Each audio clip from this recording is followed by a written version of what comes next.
The worst feeling isn't realizing you are being used. It is realizing they are laughing at you for loving them enough to let it happen. I did not find the truth through a private investigator. I found it through a pocket dial on a Tuesday night. I answered expecting a crisis, but instead, I heard my sister's voice over the clink of expensive wine glasses, joking that I was nothing more than a breathing bank account. My name is Faith Crawford, and until 40 minutes ago, I believed that love was a transaction where I paid the cost and my family reaped the benefits. I was sitting in my corner office in uptown Charlotte, staring at the panoramic view of the city lights that blurred against the glass. It was nearly 10 at night. The cleaning crew had already vacuumed the hallway twice, the hum of their industrial machines the only company I had kept for the last 3 hours. My coffee was stone cold, a stagnant pool of brown sludge in a mug that said, "World's okayest sister." A gift Brielle had given me 5 years ago when she needed $3,000 for a cosmetology course she never finished. I rubbed my temples, trying to massage away the headache that had been throbbing behind my eyes since noon. On the dual monitors in front of me, complex financial models for a merger acquisition danced with personal spreadsheets I kept hidden in a separate tab. My corporate work was impeccable. My personal finances, however, were a tragedy of self-sacrifice. I made a salary that should have afforded me a sprawling house in Dilworth or a luxury condo right here in the city center. Instead, I drove a sedan with a dented bumper and lived in a studio apartment on the edge of town that smelled permanently of my neighbor's boiled cabbage. I lived small so they could live large. That was the narrative I fed myself. It was the noble lie. My phone buzzed against the mahogany desk, the vibration rattling a loose pen. The screen lit up with a photo of my sister, Brielle. It was a selfie she had taken at a beach trip I had paid for last summer. My stomach gave an involuntary lurch. A call this late usually meant a crisis, a flat tire, a threat of eviction, a sudden medical emergency that required immediate cash transfer. I picked up the phone, my voice automatically softening into the soothing tone of the designated fixer. "Hey, Bri," I said, already reaching for my banking app with my other hand. "Is everything okay?" There was no answer. "Brielle?" I asked again, leaning forward in my ergonomic chair. "Are you there?" There was no panic on the other end. There was no sobbing. Instead, I heard the distinct ambient noise of a celebration. Jazz music played softly in the background, a saxophone melody that sounded live. I heard the clink of silverware against china and the heavy, crystal chime of a toast being made. It sounded expensive. It sounded like the kind of restaurant I never took myself to because I was too busy saving for Dustin's rent. I was about to hang up, assuming it was a pocket dial, when I heard a voice cut through the background noise. It was Brielle, but her voice lacked the whine she always used when speaking to me. She sounded vibrant. She sounded mocking. "Oh, put it away. Dustin," Brielle said, her voice dripping with amusement. "You know we are not paying for this. Faith is probably still at the office right now, grinding away just to make sure her little beneficiaries are comfortable." I froze. My finger hovered over the disconnect button, but my hand refused to move. The air in my office suddenly felt thin, as if the oxygen had been sucked out by the ventilation system. "She really is a bill-paying machine, isn't she?" A man's voice laughed. It was Dustin, my brother, who had told me 2 days ago that he was too depressed to look for work because the job market was crushing his spirit. He sounded remarkably spirited now. I told her my transmission was slipping. "The car is fine. But I wanted that new gaming setup." She transferred the money in 5 minutes, didn't even ask for a receipt. I stopped breathing. I sat there, a statue in a high-rise tower, listening to my siblings dissect my generosity like vultures picking at a carcass. I waited for my mother to step in. Marla was the matriarch. She was the one who told me I was the glue holding this family together. She was the one who cried on my shoulder about how hard it was to be a widow, how grateful she was that I had stepped up to be the head of the household. Then I heard her laugh. It was a dry, cackling sound that chilled me to the bone. "Let her work," Marla said, and I could hear the smile in her voice. "What else does she have? She has no husband. She has no children. She is 32 years old and sleeps alone. What is she going to do with her money? Buy cats? The table erupted in laughter. It was a cruel, communal sound. They were bonding over my solitude. They were toasting to my loneliness. I am thinking of telling her the water company raised their rates again, Dustin said, his mouth sounding full of food. Maybe hike it up by 40%. She never checks the actual statements. She just pays whatever number I text her. Do it, Brielle urged. I need a new dress for that gala next week. Just tell her it is a surcharge for the winter storm or something. She is smart with stocks, but she is so stupid when it comes to us. Stupid. The word hung in the silence of my office. I looked at the spreadsheet on my screen. Line 42. Dustin. Utilities assistance. Line 43. Mom. Physical therapy. Line 44. Brielle. Emergency car repair. I had categorized these expenses under family support. I realize now I should have labeled them stupidity tax. I did not scream. I did not cry. I did not yell into the phone to let them know I was there. I did something that terrified me with its coldness. I opened a blank document on my computer. I typed out the date. Then I typed out the exact words I had just heard. Faith is a bill-paying machine.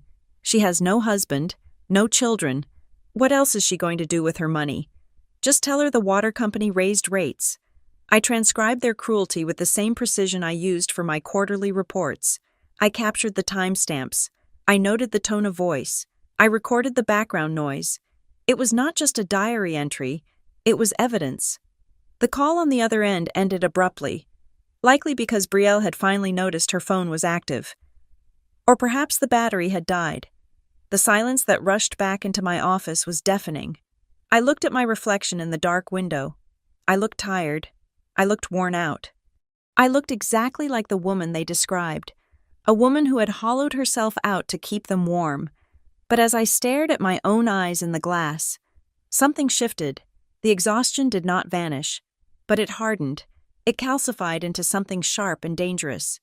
I looked at the family budget spreadsheet one last time. For 4 years, I had treated them like dependents. I had treated them like people who loved me but were just down on their luck. I realize now that was a lie. They were not down on their luck. They were on my payroll.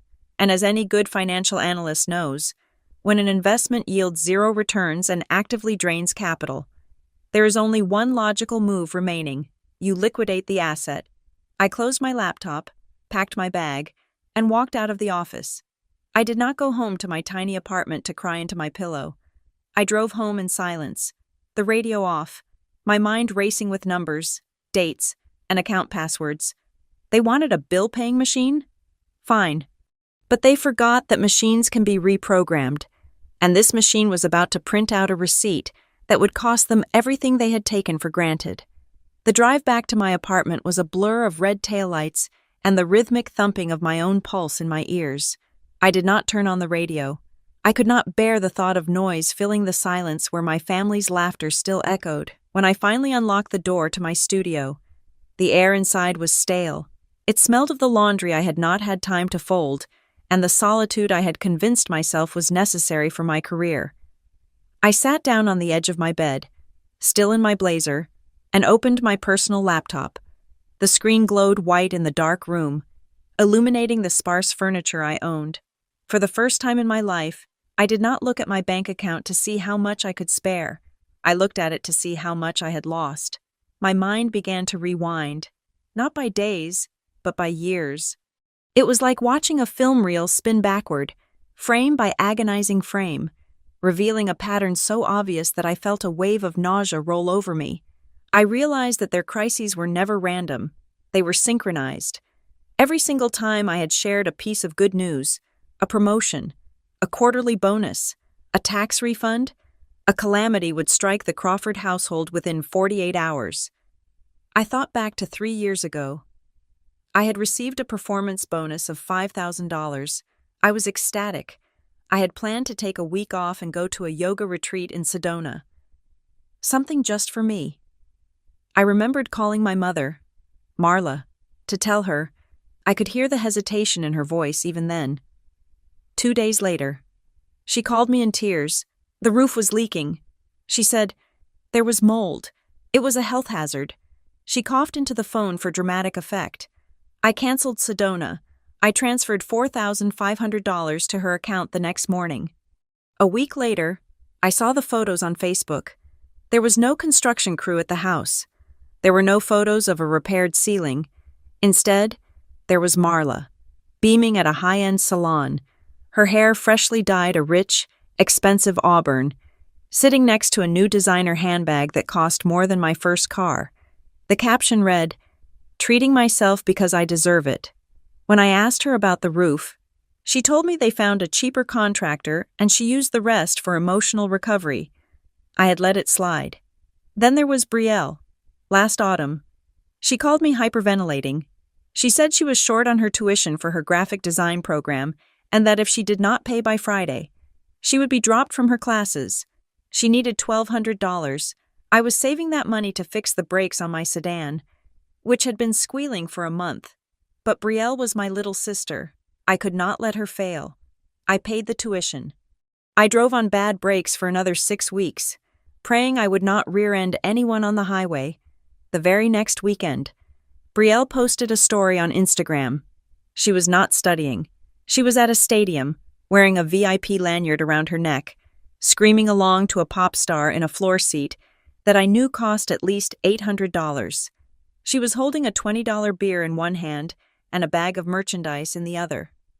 I remembered staring at that phone screen, feeling a pinch of annoyance, but telling myself, she is young, she needs to have fun. I was not a sister to them.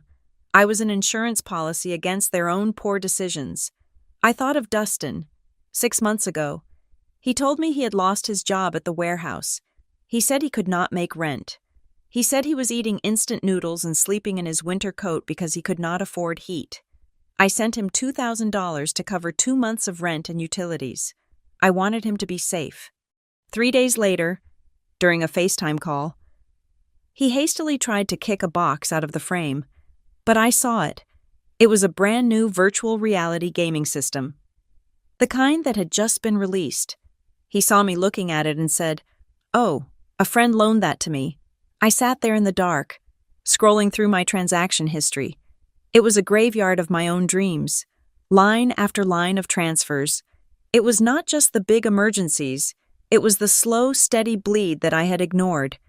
The monthly transfer for the family cell phone plan, of which I paid the entirety despite using only one line, the car insurance for Marla, which I had been paying since Dad died, even though she worked a part-time job that could easily cover it, the Netflix account, the Spotify family plan, the Amazon Prime membership. I pulled up a calculator. I started adding the numbers. The water bill, which Dustin claimed fluctuated wildly, but upon closer inspection of my transfers, seemed to jump by exactly $100 every time I mentioned I had worked overtime. The short-term loans for groceries that never got repaid. The total at the bottom of the spreadsheet made my breath hitch. Over the last 4 years, I had transferred $72,000 to my family. $72,000. That was a down payment on a house. That was a master's degree. That was a wedding fund. That was my freedom. I realized then that the betrayal was not about the money. Money is a renewable resource. You can always earn more money. But trust? Trust is a non-renewable resource, and they had burned mine to keep themselves warm. They did not just steal my earnings. They stole the version of me that believed in them. They stole my ability to look at a phone call from my mother and feel love instead of anxiety. I looked at the phone sitting on the desk next to me. It felt heavy, like a loaded weapon. I needed to know one last thing. I needed to see if there was even a shred of conscience left in them, or if the rot had gone all the way to the bone. I unlocked the screen and opened my text thread with Brielle. I typed a message, keeping my fingers steady. "Hey, I saw a missed call from you earlier. Is everything okay? Did you need something?" I hit send. I watched the 3 little dots dance on the screen almost immediately. She was still on her phone. She was likely still at that table, laughing, perhaps taking a photo of her dessert. The reply came through 10 seconds later. "No, Everything is good. Must have been a pocket dial. We are just grabbing a quick dinner. Love you. Love you. The words looked alien on the screen. It was a lie wrapped in a platitude. She did not mention the restaurant. She did not mention who we were.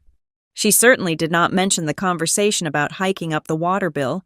She smoothed it over with a lie so casual it proved she had done this 1,000 times before. I did not reply. I did not throw the phone across the room. I placed it gently face down on the desk. The sadness that had been pooling in my chest for the last hour began to drain away, replaced by a cold, clinical clarity. I was a financial analyst. I fixed broken systems. I cut dead weight from portfolios to save the company. And right now, the company was me. I opened a new folder on my laptop. I did not name it Family Budget. I did not name it Emergency Fund. I typed 3 words that signaled the end of my life as their doormat. Exit strategy. Faith. I clicked save. The cursor blinked on the blank white page. Waiting for my first move. I cracked my knuckles. The sound sharp in the quiet room. If they wanted to play games with numbers, they were about to learn that they were playing against a grandmaster. I was done crying. It was time to start auditing. I transformed my kitchen table into a war room.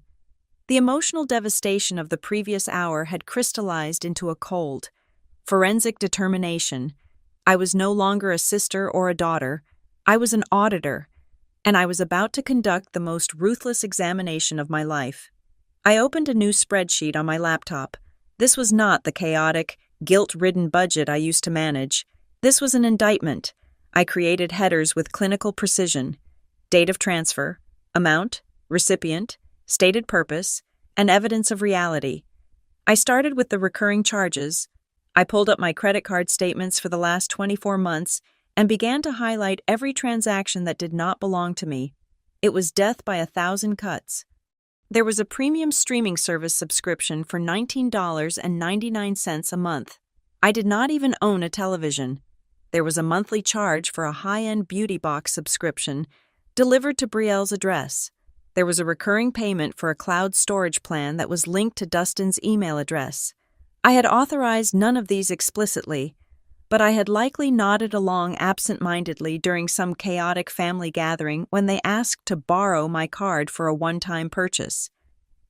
That one-time purchase had quietly morphed into a permanent subsidy. I calculated the total for just these invisible costs. It came out to nearly $300 a month. That was $3,600 a year. That was a vacation I never took. That was the emergency fund I was struggling to build. Then I dug deeper. I logged into my email and searched for security alerts I had previously archived without reading. My heart hammered against my ribs as I found an email from my bank dated 8 months ago. Subject: suspicious login attempt. The location of the attempt was the exact suburb where my mother lived. The device used was an iPhone 14 Pro.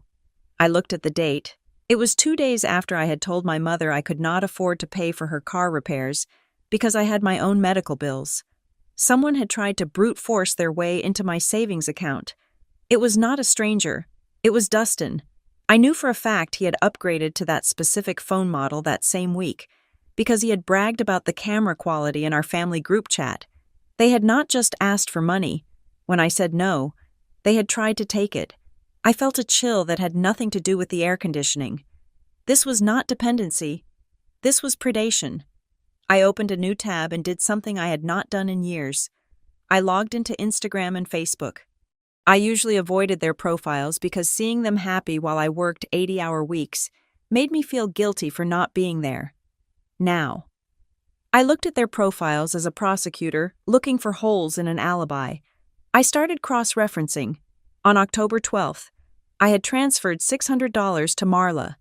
She had told me her refrigerator had died and she was losing all her food. She cried on the phone, saying she was eating spoiled yogurt. I scrolled to October 14th on her Facebook timeline. There was no photo of a new appliance. Instead, there was a check-in at a luxury spa 2 towns over. The photo showed her holding a glass of champagne with a freshly manicured hand. The caption read, "Sometimes you just have to spoil yourself because no one else will." The rage that flared in my chest was white hot, but I forced it down. I did not scream. I took a screenshot. I saved the image. I noted the timestamp. I moved to Brielle's profile. On December 3rd, she had texted me in a panic saying her landlord was threatening eviction if she did not come up with $800 immediately. I had wired the money within 10 minutes. On December 5th, Brielle posted a haul video on TikTok. She was unboxing a pair of designer boots and a limited edition makeup palette. She looked radiant. She looked well-rested. She told her followers, "Worked so hard for these babies." I felt sick. It wasn't that they were spending money. It was the storytelling. They had built an entire mythology around my gullibility. To them, I was not a person with needs or dreams. I was a resource to be mined until I was empty. I worked through the night. By 4 a.m, I had a dossier. It was 20 pages long.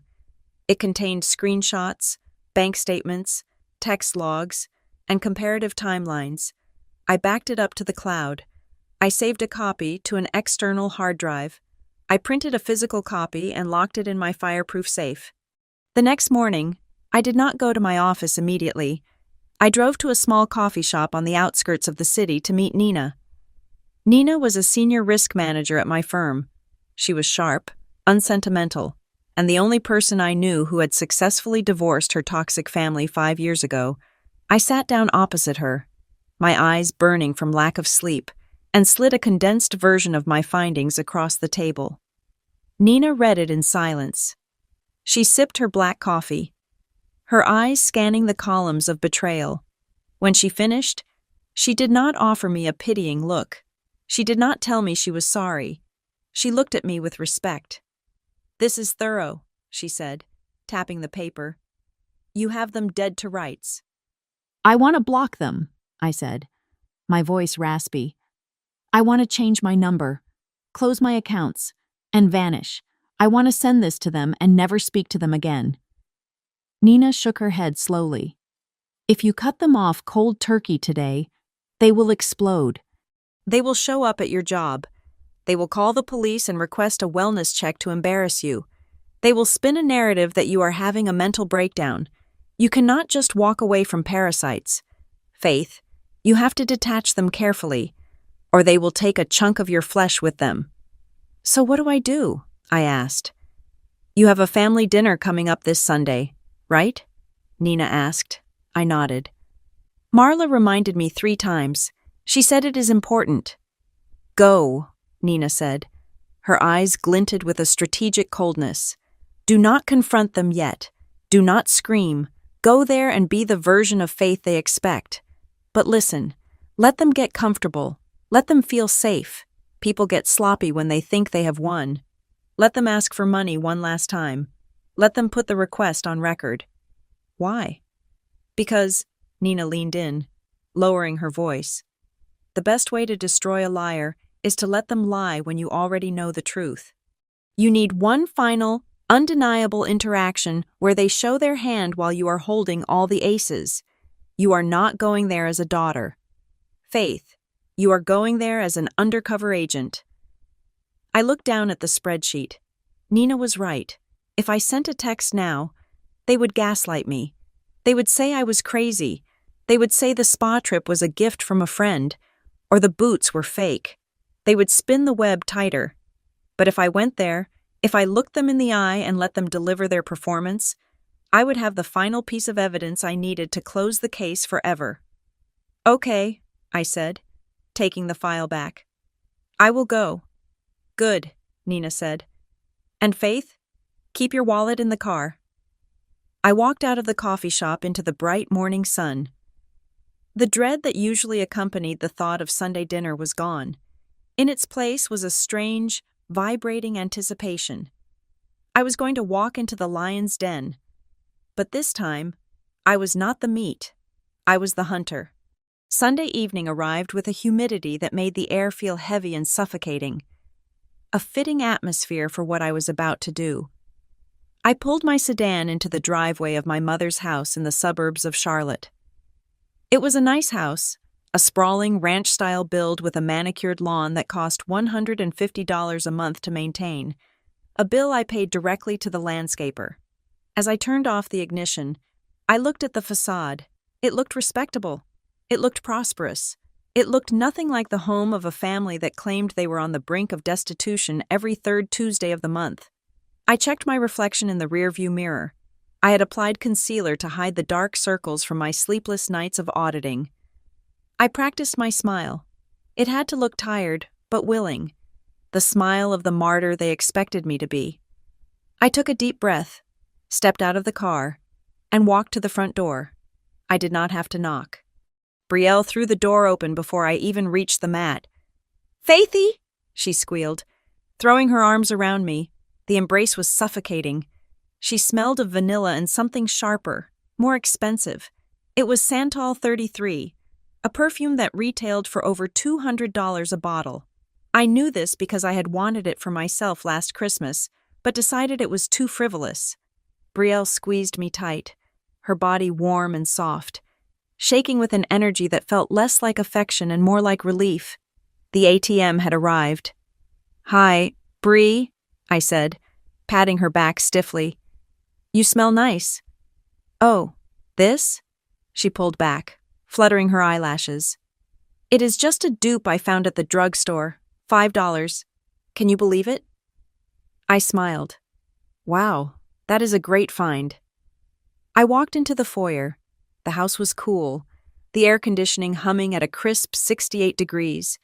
My mother, Marla, emerged from the kitchen, wiping her hands on a floral apron. She looked the picture of maternal warmth, but I noticed her nails immediately. They were fresh acrylics, shaped into long almonds and painted a deep, glossy burgundy. A salon set like that cost at least $60, plus tip. "There she is," Marla cooed, opening her arms. "My rock, my provider. You look thin. Faith, have you been eating?" "Just busy at work, Mom," I said, accepting her hug. Her grip was firm, possessive. "Well, you are here now," she said, pulling away and cupping my face. "You are the pride of this family. You know that? I do not know what we would do without you." It was the script. I had heard these lines 1,000 times. Before, they made me feel seen. Now, they made me feel like an employee being managed. I walked past them into the living room and stopped. The room had changed. The old, sagging beige sofa was gone. In its place was a sectional in a chic charcoal velvet, laden with decorative pillows. And on the wall, mounted with professional brackets, was a television that looked larger than the windshield of my car. It had to be at least 75 inches. The colors on the screen were hyper-realistic, displaying a cooking show in 4K resolution. "Wow," I said, letting my jaw drop slightly. "When did you get the new TV? And the couch?" The room went silent for a fraction of a second. I saw Dustin, my brother, look up from his phone in the corner. He did not get up to greet me. He just gave a vague wave, his eyes darting to Marla. "Oh, the TV," Marla said quickly, her voice pitching up an octave. "Can you believe it? My friend Sheila. You remember Sheila? Her son works at an electronics store, and they were throwing out display models. She managed to snag one for me for free. It has a scratch on the back, but you cannot even see it." "And the couch?" I asked, walking over to run my hand along the velvet. It was soft. It was brand new. "Did Sheila give you this too?" "Thrift store," Brielle chimed in, too fast. $50. I spent all weekend scrubbing it. Good as new, right?" "Amazing," I said. "You guys are so lucky." I sat down in the armchair, the only piece of furniture I recognized. I watched them relax. They thought I bought it. They thought the Gullible Faith program was still running perfectly. We moved to the dining table. Dinner was roast chicken, mashed potatoes, and glazed carrots. It was a comfort meal, designed to disarm. As we ate, the conversation shifted from the weather to the inevitable topic of hardship. It was a dance they knew the steps to by heart. "So," Brielle started, pushing a carrot around her plate, "school is getting crazy. My professors are demanding these specific digital textbooks. They are proprietary, so I cannot buy them used. The whole bundle is nearly $600. I nodded sympathetically. taking a sip of water. That sounds incredibly unfair. Education is so expensive these days. I know, Brielle sighed, glancing at Marla. I do not know how I'm going to swing it. I might have to drop a class. And my job is a nightmare, Dustin grunted, speaking with his mouth full. They cut my hours again. I am down to 15 hours a week. I barely made enough to cover gas to get there. I am thinking of quitting and looking for something else. But in this economy, it is brutal. It is hard for everyone, Marla added, shaking her head. The price of groceries is up. The utility companies are gouging us. I got a notice that the electric bill is going to be double this month because of some grid maintenance fee. I honestly do not know how we are going to keep the lights on. Faith. I chewed my chicken slowly. It was dry. That sounds really stressful, I said, keeping my voice even. I am sorry you guys are dealing with all that. It keeps me up at night, Marla said, reaching across the table to squeeze my hand. But we have each other, right? That is what matters. Right, I said. We have each other. I let them talk. I let them pile on the misery. Brielle needed tires. Dustin needed a certification course. Marla needed dental work. The total they were hinting at hovered somewhere around $2,000. I just nodded. I did not offer to pay. Not yet. I wanted them to feel secure in their narrative. I need to use the restroom, I said after 20 minutes of listening to their fabricated poverty. I stood up and walked down the hallway. The bathroom was on the left, but the small console table where Marla kept the mail was on the right. It was a chaotic pile of envelopes and flyers. I knew Marla's habits. She never opened mail immediately unless it looked like a check. I paused, glancing back at the dining room. They were laughing. The tone had shifted instantly from somber desperation to light-hearted gossip the moment I left the table. I flipped through the stack of mail quickly. Junk, coupon, and then I saw it. A letter from the bank, addressed to Marla. But it was already opened. It was a credit card statement. I pulled the paper out halfway. My eyes scanned the transaction list. Date, February 3rd. Merchant, Best Buy. Amount, $1,200. Item, Sony 75-inch 4K TV. Date, February 4th. Merchant, Rooms to Go. Amount, $800. Item, Sectional Deposit. There was no Sheila. There was no thrift store find. They had bought the furniture on credit less than a week ago, and now they were setting up the Faith bailout to pay off the card before the interest hit. And underneath that statement was another envelope. It was from the water company. I peeked inside. Current balance, $42. There was no surcharge. There was no crisis. My hands shook. Not from fear, but from the adrenaline of confirmation. I shoved the papers back into the pile, ensuring they looked undisturbed. I flushed the toilet to keep up the ruse and washed my hands. I looked at myself in the mirror. My eyes were hard. The sister they knew was gone. I reached into my pocket and pulled out my phone. I opened the voice recorder app. I checked the volume settings. I walked back into the dining room. The laughter died down as I approached, replaced instantly by the somber masks of financial struggle. "Everything okay, honey?" Marla asked. "Yeah," I said, sitting back down. "Just a headache." I placed my phone on the table, face down, the microphone pointed toward them. I had already hit record. "So," I said, leaning forward and looking at Dustin, "tell me more about this surcharge on the electric bill. How much did you say it was again?" Dustin blinked, surprised that I was asking for details. Usually, I just asked for the total. Yeah, he stammered, looking at Marla for cues. "It is like a grid maintenance fee. They said it is going to be an extra $300 this month, maybe more." $300, I repeated. "That is a lot. And Brielle, the textbooks, $600? $650, Brielle corrected, seizing the opportunity. "And I need them by Tuesday. And Mom," I turned to Marla, "you mentioned the dental work?"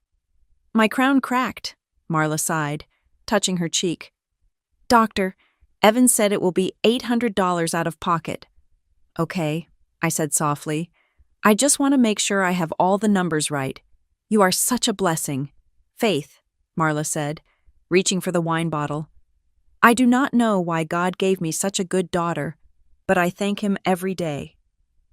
I watched the red light of the recording app pulse in my mind. Even though the phone screen was dark, I had them. I had the lies. I had the specific amounts. And I had the physical evidence in the hallway to prove every single word was a fabrication. I will look at my accounts tonight, I said. Take your time, Dustin said, suddenly cheerful. Pass the potatoes? I passed the potatoes. I watched them eat. I watched them celebrate the victory they thought they had just won. They had no idea that the phone sitting between the salt and pepper shakers was not just a device, it was a gavel, and I was about to bring it down. The dinner plates were cleared, but the heaviness in the room remained. It settled over the table like a fog, thick with expectation. Marla wiped the corner of her mouth with a napkin, her eyes fixed on me with that familiar, predatory warmth. I knew the preamble was over. It was time for the main event. Faith, honey, Marla began, her voice dropping to a conspiratorial whisper. About next month, I was looking at the projections for the utility costs. With winter coming, the heating bill is going to be astronomical. I am terrified we might get cut off if we do not put down a significant deposit. I watched her hands. She was wringing them together, a gesture of anxiety she had perfected over the years. It was a performance. I had seen her use the same gesture when she wanted a new patio set 2 years ago. How much are we talking? I asked, keeping my tone neutral. Probably another $400 on top of the usual, Marla said, exhaling sharply. Just to be safe, you know I hate asking, but I do not want the house to freeze. Brielle leaned in, resting her chin on her hand, her eyes wide and glistening. We know how hard you work. Faith, honestly, we talk about it all the time. I know you love this family more than anything. It is the only reason we feel safe enough to ask. The words were sweet, but the intent was surgical. She was using my affection as a weapon, carving out a space where saying no would equal saying I do not love you. It was a trap I had walked into willingly for a decade. Today, however, I just took a sip of water. Speaking of safety, I said, setting the glass down with a deliberate click. How was your trip to Charleston last weekend? Brielle? I saw some photos of the hotel. It looked beautiful. The air in the room shifted instantly. Brielle froze. Her eyes darted to Marla and then back to me. I saw the panic flare behind her pupils. She had blocked me from seeing her stories on Instagram, but she had forgotten that her best friend's profile was public, and her best friend tagged everyone. Charleston? Brielle stammered, her laugh sounding brittle. Oh, that. I did not really go. I just tagged along with a friend who was driving down. We stayed at her aunt's house. I slept on a couch. It was actually super uncomfortable. I barely spent a dime. I nodded slowly, acting as if I believed her. I knew for a fact the aunt's house was the Ritz-Carlton, and the couch was a king-size suite with an ocean view. The timestamp on the photos matched the weekend she claimed she was too broke to buy groceries. That is good, I said. I am glad you are being frugal. I turned my head toward Dustin. He was busy picking at a loose thread on the tablecloth, trying to make himself invisible. And Dustin, I said, my voice pleasant, I noticed the watch you are wearing. Is that the new Apple Watch Ultra? I have been looking at that one. It retails for about $800, right? Dustin instinctively covered his wrist with his other hand, pulling his sleeve down. His face flushed a deep, blotchy red. What? This? He laughed nervously. No way. It is a knockoff. I got it online for like $40. It barely even works. The screen glitches all the time. Really? I asked, tilting my head. It looks remarkably sharp for a $40 knockoff. Even the band looks like the authentic titanium loop. It is just a good replica, Dustin insisted, his voice rising in defense. You know I cannot afford the real thing. Faith, why would you even think that? Marla sensed the ground slipping. She slammed her hand down on the table. Not hard enough to break anything. but hard enough to demand silence. "Faith," she said, her voice trembling with manufactured hurt. "Why are you grilling your brother and sister? They are struggling. We are all struggling. Do you think we enjoy living like this? Begging for scraps?" She took a deep breath, her eyes welling up with tears that I suspected she could summon on command. "I sacrificed everything for you kids," Marla continued, playing her trump card. "When your father died, I worked 2 jobs. I went without new clothes for 5 years, so you could have school supplies. I gave up my life so you could have yours. And now, when the family needs a little help, you sit there and interrogate us about watches and road trips?" It was a masterclass in deflection. She was shifting the battlefield from logic to emotion, trying to drown my questions in a sea of guilt. In the past, this would have worked. I would have apologized. I would have written the check just to make her stop crying. But I was not listening with my heart anymore. I was listening with my ears, and the recording app on my phone was listening with its microphone. I waited for her to finish. The silence that followed was heavy, filled with the sound of Brielle sniffling. "I am not interrogating anyone, Mom," I said calmly. "I appreciate everything you have done. I really do." "Then you will help us with the electricity and the books?" Marla asked, drying her eyes instantly. "I can tell the company to expect the payment tomorrow?" I looked at each of them. Brielle, the manipulator, Dustin, the liar, Marla, the architect. "I will have to check my numbers," I said. The sentence hung in the air like a lead balloon. Marla blinked. "Excuse me?" "I said I will have to check my numbers," I repeated, my voice steady. "I have some financial restructuring of my own going on. I cannot transfer anything tonight. I need to review my budget, look at my liquidity, and see what is feasible. I will get back to you." They stared at me as if I had started speaking a foreign language. Review? Feasible? These were not words I used with them. I usually just use the word yes. "Restructuring?" Dustin scoffed. "You make 6 figures. Faith, what is there to restructure? It is just a few $100. "It is never just a few $100, Dustin," I said softly. Brielle's face hardened. The mask of the sweet, struggling student dropped, revealing the spoiled, entitled woman underneath. She crossed her arms, her eyes narrowing. "You do not believe us," she spat out. "That is it, isn't it? You think we are lying to you. You think we are trying to scam you." "I did not say that," I replied. "You did not have to," Brielle snapped. "You are looking at us like we are criminals. After everything we do for you, we are your family. Faith, you are supposed to trust us blindly." "Trust, but verify," I said, a quote I used at work often. "That is insulting," Marla said, her voice turning cold. "If you do not want to help, just say you do not want to help. Do not sit there and judge us." I stood up. Picking up my purse, I left the phone on the table for 1 second longer, capturing the sound of their indignation, before sliding it into my pocket.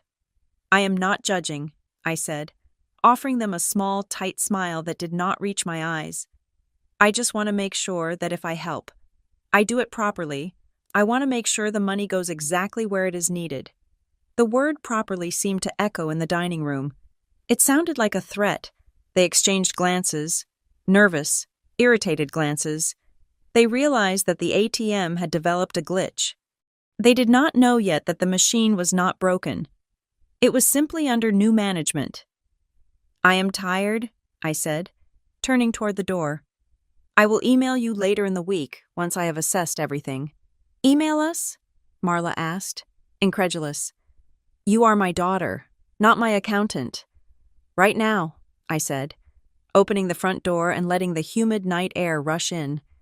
"I think I need to be a little bit of both." I walked out before they could argue further. I did not slam the door. I closed it gently, with the finality of a vault locking shut. Behind me, the house was silent. They were confused. They were angry, but they were also afraid.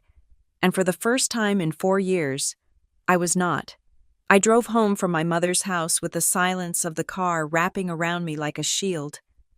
My hands were steady on the wheel. The trembling I had felt earlier in the evening, the sheer physical reaction to lying to the people who raised me, had evaporated. In its place was a cold, humming efficiency. I was no longer a daughter navigating a complex family dynamic. I was a crisis manager executing a hostile takeover of my own life.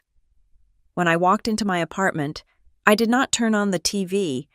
I did not pour a glass of wine. I went straight to my desk and opened my laptop. The blue light of the screen washed over my face as I began the digital purge. First came the passwords. I had used the same variation of passwords for a decade. Usually some combination of my childhood street name and my birth year. It was sentimental, easy to remember, and terrifyingly easy for anyone who knew me to guess. I went through every single account: banking, email, social media, utilities, insurance. I changed them all to randomized strings of 20 characters generated by a security app. I enabled two-factor authentication on everything, linking the codes to an authenticator app rather than my phone number, just in case they tried to SIM swap me or access my messages. Then came the financial firewall. I opened a new checking account with a completely different bank, one that had no physical branches near my mother's house. I initiated the paperwork to redirect my entire paycheck to this new vault. I left the old account active but empty, a hollow shell for them to find if they ever tried to pry.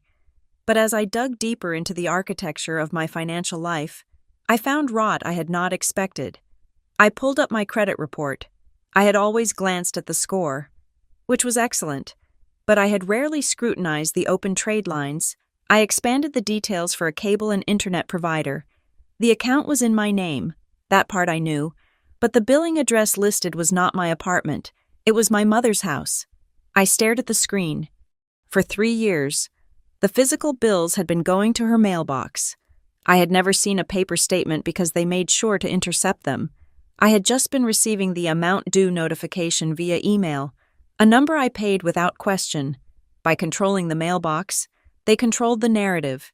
If the rates hiked, I wouldn't see the breakdown. If they ordered pay-per-view movies or upgraded the sports package, I wouldn't see the line items. I would just see a total and assume it was the cost of keeping the lights on. It was a paper chain, invisible and choking. I picked up my phone. It was late, but the 24-hour customer service lines were open. "Thank you for calling Simplified Cable," the automated voice chirped. I spent the next 3 hours on the phone. It was a tedious, infuriating marathon of hold music and verification questions. "Yes, my name is Faith Crawford," I told the representative for the power company. "I am looking at an account for 42 Oak Creek Drive. Yes, that is the one. I need to know if I am the primary account holder. You are listed as the responsible party." "Ma'am," the voice said. "Okay," I said, my voice flat. "I need to schedule a service disconnection." "Disconnection?" The rep sounded confused. "Is there a move scheduled?" "Effectively," I said. "I am removing my financial liability from this address. I want to schedule the shutoff for the last day of this billing cycle. That is exactly 14 days from now." "We can transfer the service to another party if they call in," the rep suggested helpfully. "They can call in if they want," I said. "But as of the 14th, I am closing this account. Please send the final confirmation number to my email." I did this for the water. I did this for the gas. I did this for the internet. I systematically dismantled the infrastructure of their comfort. I did not turn off the power today. That would be petty, and it would give them ammunition to call me cruel. I set the date for 2 weeks out. That gave them a full billing cycle of notice, if they bothered to open the mail I was about to have sent to them. By 3 in the morning, my name was pending removal from 5 different service providers. I felt lighter, as if I had physically shed a heavy winter coat I had been wearing in the middle of July. I turned back to the exit strategy folder on my desktop. I created a subfolder named Evidence. I dragged the audio files from dinner into it. I added the screenshots of Brielle's Charleston trip and Marla's spa day. I downloaded the PDF statements from the bank showing the furniture purchases. I organized them chronologically. It looked like a case file for a fraud investigation. In a way, it was.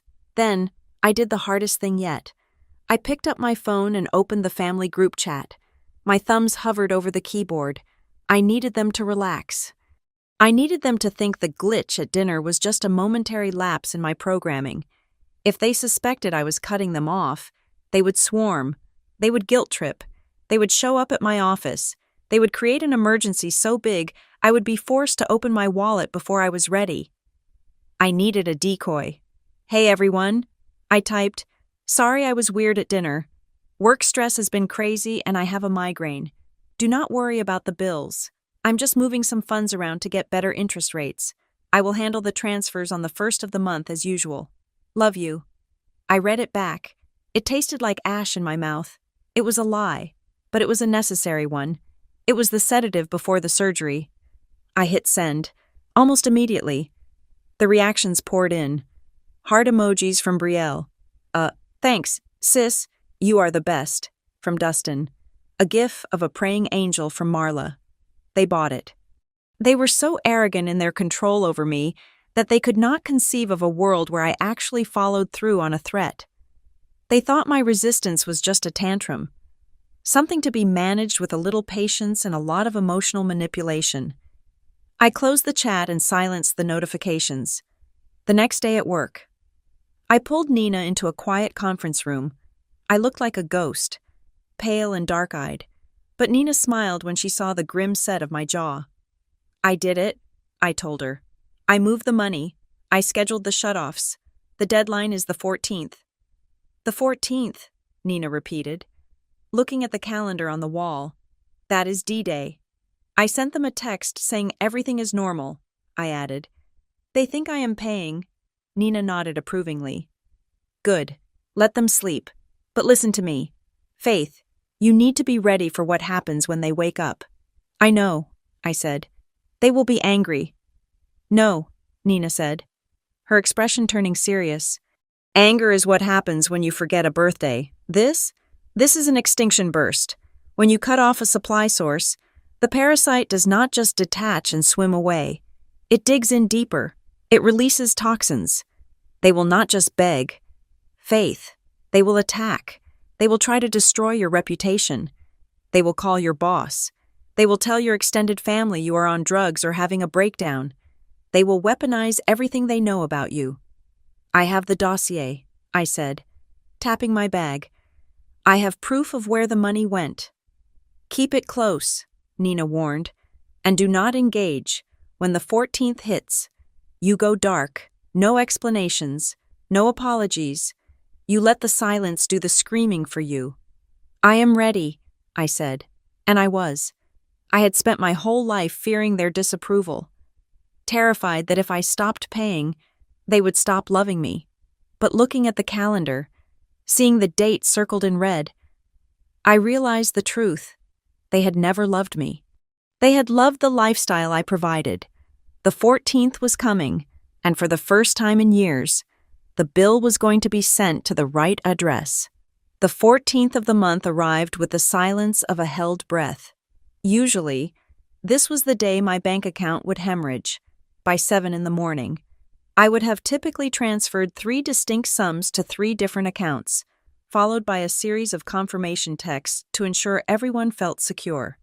Today, the only thing I transferred was my coffee from the pot to my mug. I sat at my kitchen counter, watching the sun rise over the city skyline. My phone lay on the marble surface. Face up, I had turned off the ringer, but I had left the screen notifications on. I wanted to see it. I wanted to watch the panic unfold in real time, like a controlled demolition. The first tremor hit at 6:15 in the morning. It was a text from Brielle. "Morning, sis? Just checking on the electric transfer. I think the app is glitching because I do not see it yet. Let me know when you send it so I can pay before the late fee hits. Love you." It was casual. It was breezy. It was the text of someone who believed the world revolved around her convenience. I took a sip of my coffee and swiped the notification away. I did not reply. I did not log into my banking app. I simply finished my breakfast, rinsed my cup, and drove to work. By the time I settled into my desk at the office, the tremors had turned into a quake. At 9:40, my phone lit up. It was Marla. I let it vibrate against the mahogany desk. It buzzed for 30 seconds, then stopped. 2 minutes later, it buzzed again, and again. I watched the screen. Missed call. Mom. Missed call. Mom. Voicemail. Mom. I put on my headphones and opened a spreadsheet. I did not listen to the voicemail yet. I knew exactly what it would say. It would start with feigned concern. Faith, are you okay? Are you in the hospital? And it would end with the real point. Where is the money? By 11 o'clock. The tone had shifted. The texts were no longer polite inquiries. They were demands. Marla. Faith, pick up the phone. This is not funny. The bill is due today. Marla. Are you ignoring me? After everything I do for you? I worked through lunch. I felt a strange sense of detachment, like I was watching a weather radar tracking a storm that could not touch me. I was safe inside the fortress of my own boundaries. At 1 in the afternoon, Dustin entered the chat. His approach was less subtle. Dustin, Mom is freaking out. She says you are ghosting us. What is your problem? You are going to get the power cut off. You are destroying this family over a couple of $100. Destroying the family. That was their favorite phrase. As if the structural integrity of our bloodline depended entirely on my willingness to finance their cable package.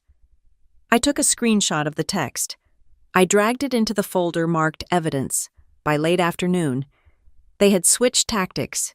The aggression had not worked, so they deployed the nuclear option. Tragedy. At 4:30, Brielle sent a picture of Marla lying on the sofa with a damp cloth on her forehead. The lighting was dramatic. The caption read, Mom is shaking. Her blood pressure is through the roof because she is so stressed about the bills. I do not know what to do. If she has a stroke, it is on you. Faith. I looked at the photo closely. Marla was wearing the same diamond earrings she had worn to dinner on Sunday. Her stress looked suspiciously like a nap. I did not reply. The sun went down, and the barrage continued. They were throwing everything at the wall to see what would stick. Guilt, anger, fear, shame. Marla, I cannot believe I raised a daughter who would leave her mother in the dark. It is cold in here. Faith, it was 65 degrees outside. I drove home in silence. I made dinner. I read a book. For the first time in 4 years, I did not spend my evenings soothing their anxieties. I spent it reclaiming my own peace. Day 2 broke with a violence I had anticipated. If day 1 was about panic, day 2 was about rage. They realized I was not dead, and I was not in the hospital. I was simply choosing not to pay. And that choice was, in their eyes, a declaration of war. The messages started early, and they were vicious. The pretense of love had evaporated, leaving only the ugly, entitled core of their dependency. Dustin, you are a selfish bitch. You think you are better than us because you have a fancy job? You are nothing without this family. Brielle, I hope you are happy. I cannot study because I'm so upset. You are ruining my future. Marla, who is poisoning you against us? Is it that friend of yours? Nina? She is jealous of how close we are. Do not listen to her. You are betraying your father's memory. That one stung. Bringing my father into it was a low blow, even for Marla, but I did not react. I did not type back a furious defense. I let them type. I let them fill the silence with their own toxicity. Every insult, every threat, every manipulation was another line of data in my report. I watched the curve of their behavior. It was following the classic extinction burst pattern perfectly. First, they demanded the reward. Then, they tried to perform the behavior that usually yielded the reward. Guilt. When that failed, they attacked the source. By the afternoon of the second day, they had moved on to threats of public humiliation. Marla, if you do not transfer the money by 5, I am calling your Aunt Linda. I will tell her how you are treating me. Dustin, maybe I should come down to your office and ask your boss if he knows he employs someone who abuses their elderly mother. I saved that one immediately. A threat to my employment was a crossed line that moved this from a family dispute to a legal matter. I stayed silent. I let them scream into the void. By the morning of the third day, the energy had shifted again. The rage had burned itself out, replaced by a confused, desperate bargaining. They were disoriented. The silent treatment was a weapon they had used on me for years, but they had no immunity to it when it was turned against them. My phone rang at 10 in the morning. It was Brielle. I looked at it. I had enough evidence. I had pages of text messages, voicemails, and threats. I had the proof that their need was actually entitlement, and their love was conditional on my compliance. I slid my finger across the screen and answered. Hello? My voice was cool, professional. Faith. Brielle screamed, her voice cracking. Oh my God, finally! Are you crazy? Why are you doing this? Mom is a wreck. We have been trying to reach you for 3 days. I have been busy, I said. Busy? You have been busy while we are starving? Brielle sobbed, but it sounded forced. Just send the money.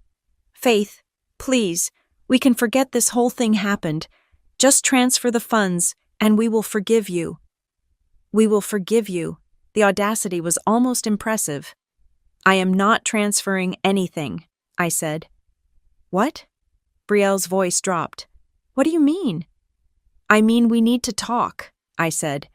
Not over the phone, in person. Fine, Brielle said, sounding relieved. Come over tonight. Mom is making pot roast. No, I said. Tomorrow, 6 o'clock, at Mom's house, all of you. Why tomorrow?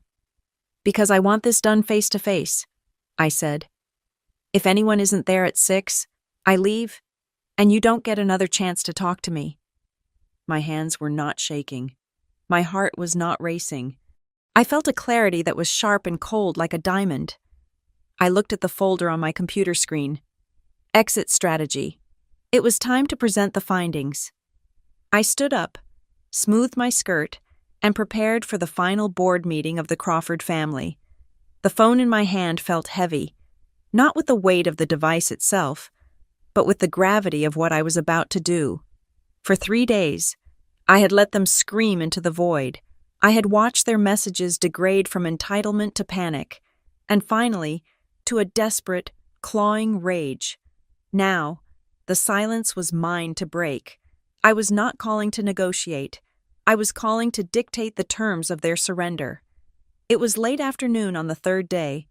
The sun was casting long, sharp shadows across my living room floor, cutting the space into sections of light and dark. I liked the metaphor. There were no gray areas left in my life. There was only what was true and what was a lie. I dialed Brielle's number. She answered on the first ring, breathless, as if she had been staring at the screen praying for my name to appear. Faith? She gasped. Oh, thank God. Faith, are you okay? We were so worried. Did you get my texts? The power company sent a final notice. We have until tomorrow morning. Her voice was a frantic rush of words. Stumbling over each other in a race to get to the request, she did not ask how I was. She did not ask why I had been silent. She only checked the status of the transaction. I am fine. Brielle, I said. My voice sounded strange to my own ears. It was calm. It was devoid of the anxious warmth I usually projected to make them feel comfortable. It was the voice of a stranger. Okay, good. That is good, Brielle stammered, clearly thrown off by my tone. So, can you send the transfer now? The app says it is instant. So if you do it right now, I can pay it online before 5. No, I said. The word hung in the air between us. Simple and absolute. What? Brielle let out a nervous laugh. What do you mean? No. Faith, this is not a joke. They are going to cut the lights. The food in the fridge will spoil. Mom is literally crying in the kitchen right now. I am not transferring any money, I said, speaking slowly, enunciating every syllable. Tomorrow evening, 6 o'clock, I am coming over to the house. We are going to have a conversation. We are going to talk about everything clearly. I could hear the gears grinding in her head. She did not want a conversation. A conversation meant accountability. A conversation meant looking me in the eye. She wanted the digital magic of a bank notification, the invisible solving of problems she refused to understand. We do not need to talk. Brielle's voice pitched up into a shriek. Why do we need to talk? There is nothing to talk about. Just transfer the money. Faith, you can come over whenever you want. Just pay the bill first. Why are you being like this? No, I repeated. 6 o'clock, tomorrow. You are being psycho, she yelled. You are holding us hostage over a stupid bill. Then, there was a scuffling sound on the other end of the line. I heard muffled voices, the sharp intake of breath, and then the phone was snatched away. Faith Crawford. It was Marla, my mother. Her voice was low and trembling with a mixture of fury and disbelief. It was the voice she used when I was a child and had broken a vase. It was the voice of authority, designed to make me shrink, to make me apologize, to make me beg for her approval. Mom, I said. I did not shrink. What is this game you are playing? Marla demanded. Your sister is hysterical. You have ignored your mother for 3 days. You have left us sitting here in the dark, wondering if you were dead in a ditch, and now you call and say you want to talk? What is wrong with you? There is no game, I said, leaning back against my kitchen counter. I am just done playing the one you started. Excuse me? Marla snapped. I do not know who you think you are talking to. Young lady, I am your mother. I wiped your nose. I put a roof over your head. And I have been keeping that roof over your head for 4 years, I said. How dare you, she hissed. You are ungrateful. That is what you are. You are a selfish, ungrateful child. After everything I sacrificed for you, after I gave up my life so you could go to school and get that fancy job, you think you are better than us now? You think because you have a little money you can treat your family like dirt? The word ungrateful hit me, but it did not hurt. It bounced off the armor I had forged over the last 72 hours. It was a fascinating word choice. It was the last refuge of a parent who had nothing left to leverage but guilt. I am not ungrateful. Mom, I said, my voice dropping to a register that was almost a whisper, yet it carried more weight than her shouting. I am simply looking at the truth. I am reviewing the facts. The truth? Marla scoffed. The truth is that you have abandoned your family when we needed you most. You are letting your brother and sister suffer because you are on some kind of power trip. No, I said. The truth is simpler than that. I took a breath. This was it. The moment I had prepared for. The moment I had dreaded and craved in equal measure. I have paid every single bill for that house for 4 years, I said. The mortgage assistance, the electricity, the water, the internet, the cars, the insurance, the vacations you pretended were cheap, the clothes you said were thrifted. I have paid for it all. Faith, stop it, Marla warned, her voice wavering slightly. I have the receipts, Mom, I said. I have every bank statement. I have every text message where you asked for money for emergencies that never happened. I have the photos of the spa trips you took with the money I sent for roof repairs. I have the credit card statements for the giant television you bought while claiming you were starving. Silence. It was not the silence of an empty room. It was the silence of a vacuum. A sudden, violent absence of air. It was the sound of a narrative collapsing. For years, they had operated under the assumption that I was blind. They thought I was the foolish, benevolent cash cow who gave milk without asking where it went. They never imagined that I was keeping score. Faith, Marla whispered. The authority was gone. The power voice had cracked. All that was left was the thin, reedy sound of a woman who had been caught. I have the receipts, I repeated, and tomorrow at 6 o'clock, I am bringing them with me. Wait, she said. Faith, listen. I am done listening, God, I said. I am coming to close the account. I pulled the phone away from my ear. I did not wait for her to spin a new lie. I did not wait for the tears. I did not wait for the gaslighting. I pressed the red button and ended the call. The room was quiet again, but the shadows had moved. The sun was setting, painting the sky in bruises of purple and red. I placed the phone down on the counter. My hand was steady. I walked over to the dining table where my folder lay. Exit strategy. It was thick with paper. It was heavy with proof. I ran my hand over the cover. Tomorrow. I would not be walking into that house as a daughter seeking love. I would be walking in as a judge delivering a verdict. I went to my closet and chose my outfit for the next day. I picked a tailored black blazer, crisp trousers, and heels that clicked sharply against the floor. I would not wear the soft, comfortable clothes I usually wore to family dinners. I would wear my armor. I would dress like the financial executioner they had forced me to become. They wanted a bill payer? Fine. Tomorrow. They would get the final invoice, and the cost would be higher than they could ever afford. I arrived at 5:45. I did not park in the driveway. I parked 3 houses down, under the shade of a large oak tree that was just beginning to shed its leaves. I needed the walk. I needed the physical act of approaching the house to feel like a choice, not a habit. I turned off the engine and sat in the silence of my car for a moment, listening to the cooling tick of the metal. My heart was beating with a slow, heavy rhythm, not out of fear, but out of a strange, cold anticipation. It felt less like I was visiting family and more like I was scrubbing in for emergency surgery. I checked my reflection in the visor mirror. My face was pale, composed, and utterly unreadable. I looked like a stranger. I reached over to the passenger seat and picked up my leather satchel. It was heavy. Inside, it did not contain gifts or groceries. It contained a black binder, 2 inches thick, organized with colorful tabs, the exit strategy file. But tucked into the back pocket of the binder was something else. Something they did not know existed. A stack of 3 envelopes, each one containing a confirmation letter from the utility companies, the internet provider, and the insurance agency. These letters confirmed that as of tomorrow, my name was no longer attached to this address. I stepped out of the car and locked it.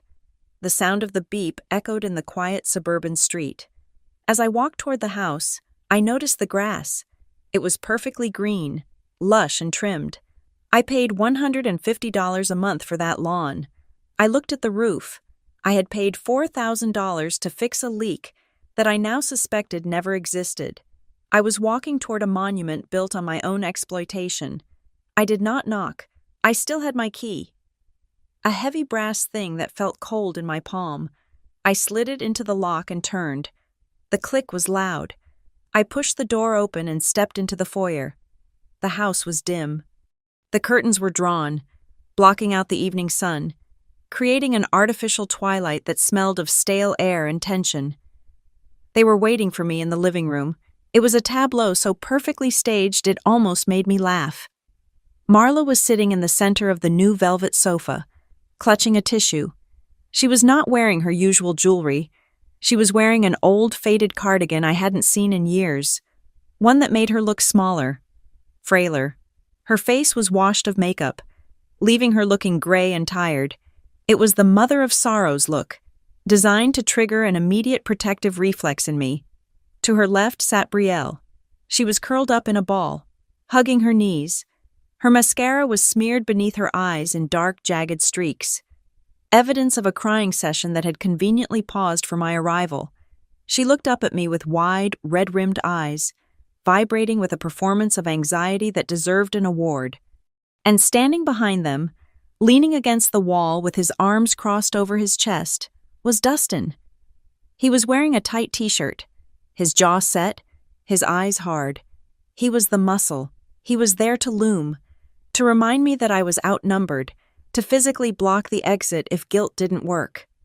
"You are here," Marla said. Her voice was a rasp, weak and trembling. I did not say hello. I walked into the room, my heels clicking sharply on the hardwood floor. I stopped at the coffee table, in the center of the table.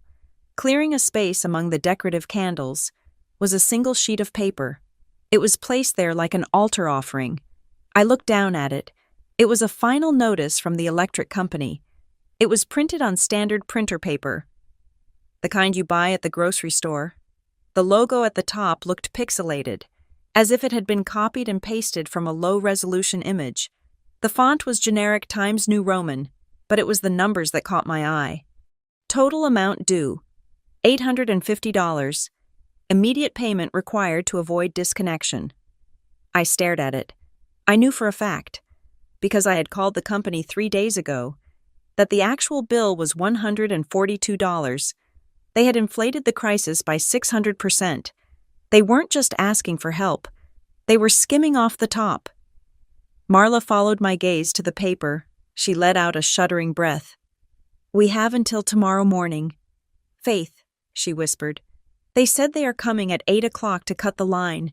Are you really going to let your family sit in the dark? Are you going to let us be thrown out on the street?" It was the opening line of the script. "Are you going to let us suffer?" It was designed to bypass logic and strike directly at my conscience. I looked at her. I looked at the fake paper. I looked at Brielle's artfully smudged eyes. I looked at Dustin's aggressive stance. For the first time in my life, I felt absolutely nothing. No guilt, no panic, no urge to fix it. I just felt a profound, exhausting clarity. I did not answer her question. I did not apologize for being late. I did not ask how they were. I swung my leather bag around and set it down on the armchair. I unzipped it. The sound of the zipper was loud in the quiet room. I pulled out the black binder. It was heavy, dense with paper. I walked over to the coffee table. I picked up their fake notice with 2 fingers, as if it were contaminated, and moved it to the side. Then, I placed my binder in the center of the table. Thud. The sound of the heavy binder hitting the wood was solid. It was the sound of a gavel striking a bench. The room went still. Dustin shifted his weight, his arms dropping slightly. Brielle stopped rocking back and forth. Marla frowned, her eyes darting from the binder to my face. "What is that?" Dustin asked, his voice rough. I placed my hand on the cover of the binder. "That," I said, my voice steady and cool, "is the audit." Brielle uncurled herself, sitting up straighter. "Faith, we do not have time for this. We do not need paperwork. We need the money transfer. Just do it so we can breathe." "Yeah," Dustin added, stepping forward. "Stop playing games. Mom is about to have a heart attack. Just pay the bill." "I am not paying the bill," I said. Marla sat up, the frail act slipping for a second. "Faith, how can you be so cruel?" "I am not paying the bill," I repeated, "because I have already paid it. I have paid it every month for 4 years, and I have paid for the surcharges that never existed, and I have paid for the emergency repairs that turned into spa days." Marla's face went white, not the pale of sickness, but the pale of shock. Brielle scrambled to her feet, her hands waving frantically.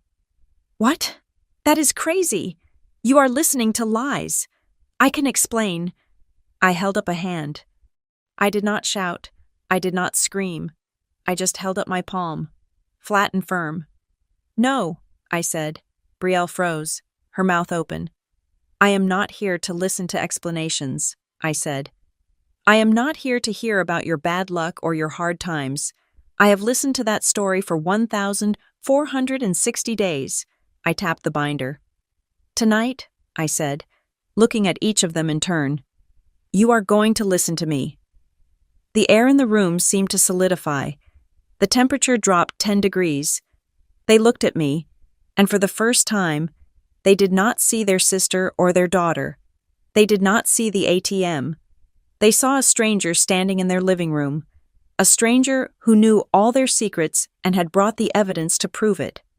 I opened the binder to the first page. The sound of the ring snapping open echoed like a gunshot. "Sit down, Brielle," I commanded, and to my absolute satisfaction, she sat. I did not begin with a speech. I did not begin with an accusation. I simply reached into my pocket, pulled out my phone, and set it on the table next to the black binder. I turned the volume all the way up. "I have something I want you to hear," I said. I pressed play. The silence of the living room was shattered by the tinny, undeniable sound of a jazz saxophone, followed immediately by the clink of expensive silverware. Then came the voices. They were clear, sharp, and devastatingly familiar. "She really is a bill-paying machine, isn't she?" Dustin's voice laughed from the speaker. I watched Dustin flinch as if he had been slapped. He looked at the phone, then at me, his mouth opening and closing in silent horror. "Let her work," Marla's voice crooned, dripping with condescension. "What else does she have? She has no husband. She has no children. Money is the only reason she is useful." Marla gasped. Her hand flew to her mouth, covering the lips that had spoken those words just a few nights ago. Her eyes were wide, fixed on the device as if it were a bomb counting down. "Tell her the water company raised their rates," Dustin's voice continued. "She never checks. She is so stupid when it comes to us." The recording ended. The silence that followed was not the heavy silence of before. It was the vacuum of total exposure. There was no way to spin this. There was no way to claim misunderstanding or context. They had been caught stripping me of my humanity for sport. "You tapped our phones?"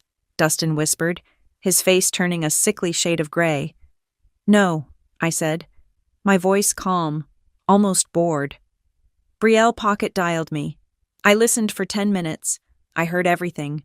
The wine, the steak dinner you claimed you couldn't afford, and the plan to defraud me." I reached for the binder and flipped it open. I began to lay out the pages, one by one, forming a grid on the coffee table. "This," I said, pointing to the first column, "is a record of every transfer I have made to this family in 48 months. The total is $72,450. Marla made a choking sound. "And this," I pointed to the second column, "is the documented cost of the emergencies you claim to have. Notice the discrepancy? You asked for $1,200 for a car repair. The mechanic's invoice, which I obtained by calling the shop directly, was $300. You pocketed $900. "Faith, please," Brielle whimpered, tears streaming down her face, ruining the mascara she had applied so carefully. "We were just desperate. We didn't mean it like that." "And here is the most interesting part," I said, ignoring her. I pulled out a highlighted spreadsheet. The double dip. I looked at Marla. She was trembling now, not with fake sorrow, but with real fear. "I noticed a pattern," I said.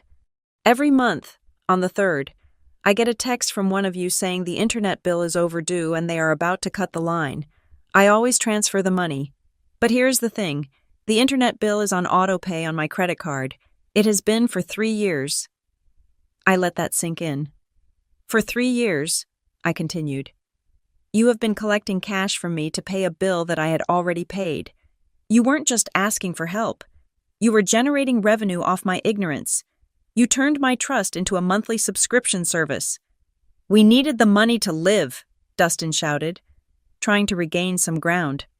"You have a fancy job. You have savings. We have nothing." "You have nothing because you spend it on 75-inch televisions and trips to Charleston," I countered, dropping the photos of their luxuries onto the pile of financial ruin. "You do not have an income problem, Dustin. You have a character problem." I reached into the back pocket of the binder and pulled out the 3 white envelopes. I slid them across the table. They stopped right in front of Marla's shaking hands. "What is this?" Marla whispered. "Those are confirmation letters from the electric company, the water board, and the internet provider," I said. "As of midnight tonight, my name is removed from all accounts associated with this address. The autopay is canceled. The liability is transferred." Marla stared at the envelopes as if they contained anthrax. "Did you cut us off?" she stammered. "No," I said. "I liberated myself. If you want electricity tomorrow, you will need to call them and put down a deposit in your own name. If you want water, you will need to pay the balance. If you want internet to stream your shows on that new television, you will need to use your own credit card." "You cannot do this!" Marla screamed. Standing up, the mask of the frail mother was gone. replaced by the visage of a woman losing her kingdom. "I am your mother. You owe me. You cannot just leave us to rot." "I am not leaving you to rot," I said, standing up to meet her gaze. "I am leaving you to be adults." "You will regret this," Marla hissed, her eyes narrowing into slits. "You think you are so high and mighty, but walk out that door, and you will see. You will be alone. You have no one but us. You will be so lonely you will beg to come back." It was her final weapon, the threat of isolation. She thought my fear of being unloved was stronger than my self-respect. I looked at her, really looked at her, and realized that the woman standing in front of me was a stranger. "Mom," I said, and my voice was soft, devoid of anger. "I have been lonely in this room for 20 years. I have been lonely every time I paid a bill to buy a conversation. I have been lonely every time you hugged me only to check my pockets." I picked up my purse. "I have been lonely for a long time," I said. "The only difference is that today, I stopped paying the fee for that loneliness." Brielle lunged forward, grabbing my arm. "Faith, don't go. I'm sorry. I'm so sorry. We'll pay you back. Just don't cut the power." I looked down at her hand on my sleeve. I gently but firmly peeled her fingers off. "It is not about the money, Brielle," I said. "It never was." I reached into my pocket and pulled out the brass key to the front door. I placed it on top of the pile of spreadsheets. It clinked against the wood with a finality that rang through the room. "I am changing my number tonight," I said. "If you have a genuine emergency, a medical one, with a doctor's note, you can email me. If you ask for money, I will block the email address. If you come to my office, I will call security. If you come to my apartment, I will call the police." "You are heartless," Dustin spat. "No," I said, turning my back on them. "I am just debt-free." I walked to the door. I did not look back. I heard Brielle sobbing, a raw, ugly sound of panic. I heard Marla cursing my name. I heard Dustin kick the coffee table. I opened the front door and stepped out. The evening air hit my face, cool and smelling of rain and asphalt. It was the sweetest thing I had ever inhaled. I walked down the driveway, past the manicured lawn I would no longer pay for, past the roof I would no longer repair. I reached my car and got in. I sat there for a moment in the quiet. My phone was in my pocket. It was silent. There were no demands. There were no crises. There was just the stillness of a life that finally belonged to me. I started the engine and drove away, leaving the house in the rearview mirror, shrinking smaller and smaller until it was nothing but a speck of dust in the distance. I did not turn on the radio. I just drove, listening to the hum of the tires on the road, driving toward a future where the only bills I paid were the ones with my name on them. Thank you so much for listening to my story. Please comment down below where you are listening from. I would love to read your thoughts on how I handled this situation. Don't forget to subscribe to the Lily Revenge Stories channel, like this video, and hit the hype button to help this story reach more people who might need the courage to stand up for themselves.